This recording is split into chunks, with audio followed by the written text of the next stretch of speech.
So this video, I'm going to continue the discussion on applying to summer programs, and this applies to anybody regardless of what your major is.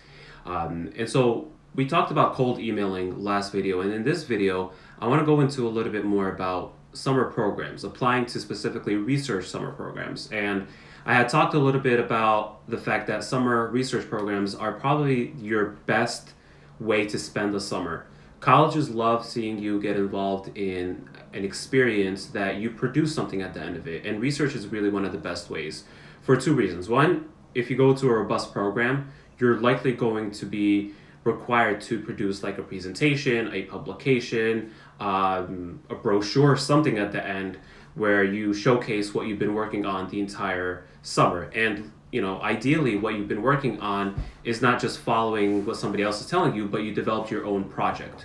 And then the other reason is that sometimes these summer programs, especially with the focus on research, it really impresses universities because, let's think about it. Universities are academic institutions. They thrive on research and they love to see that you're able to do so. So we talked about the importance of those. Now, if you're applying to summer programs, you probably know that not all programs are the same, right? So there's a wide tier of types of programs. Some are really, really good to get into. Others are really pay to play, meaning you have to pay, thousands of dollars and you're basically guaranteed to go to the program. But, what is the benefit there? So let's talk about that a little bit. Now, when it comes to summer programs, there are basically two main tiers of programs. Programs that are impressive in and of themselves, where you just get accepted and having that name on your application, on your resume, is impressive enough. Now, there are the rest of the summer programs, which the vast majority of the other programs, these are the programs where saying you went to them is not in itself impressive. However, that does not mean that you can't turn it into an impressive opportunity. Meaning, you could go to a no-name summer program, but you really put in the work, you developed a project, you publish an abstract, you take that abstract and you develop it even further into a manuscript after that summer, and then boom, you turn something that is neither here nor there into a wonderful opportunity that you really produce something out of it.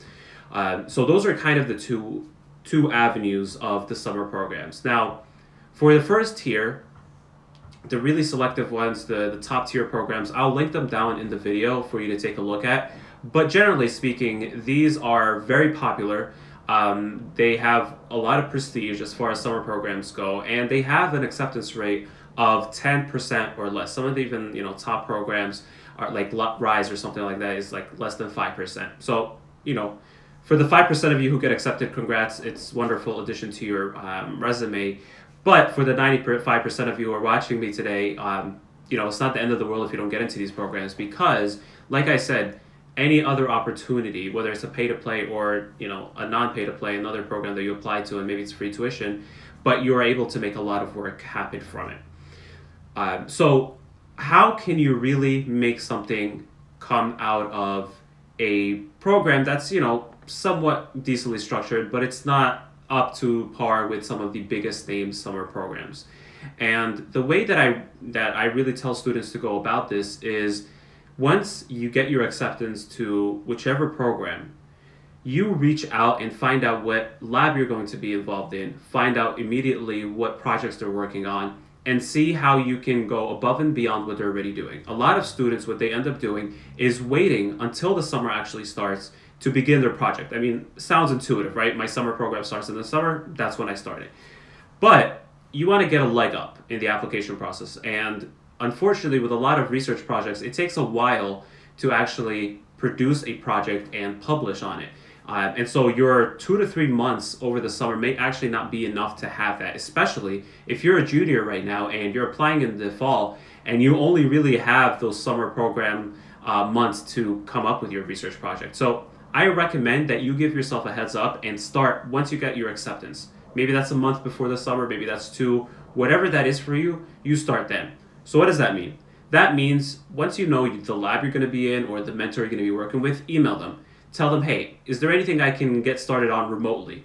A lot of times there is literature review. A lot of times there are other projects and other abstracts that they're actually about to finish up, and they're like, you know what? Sure, take a look at this, maybe produce a diagram for us, maybe put together a graph, maybe do whatever, and we'll put you on the paper, right? This is a completely unrelated project to what you're going to be doing in the summer, but you got involved in the beginning, even before when the program started.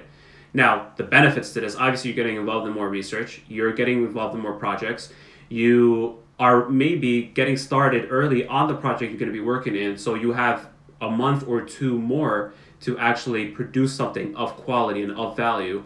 You're likely to get a better recommendation from your mentor, right? Because they're like, wow, this student is proactive. I haven't had another student before who really reached out that early to get involved. And it just looks good. You're coming into the summer program, maybe, you know, you're only in the program or with other people, and people already know you. You're like, oh, you're so-and-so that already started. Wow, we're really looking forward to meeting you and seeing you and all of that. So that's something that you can really do right now, regardless of which summer program you get accepted into. And in the next video, I'm going to talk about once you get accepted, how can you actually maximize your summer experience